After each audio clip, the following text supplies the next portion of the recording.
الشر بيتولد ولازم يتولد. صابر، اللي جاي هيبقى صعب عليك أوي يا صابر. مدد يا رب.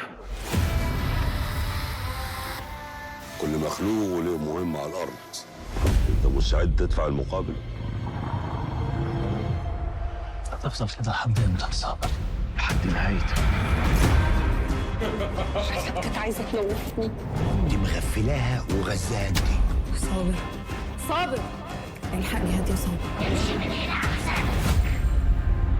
البنت دي هي سبب وجودك هنا.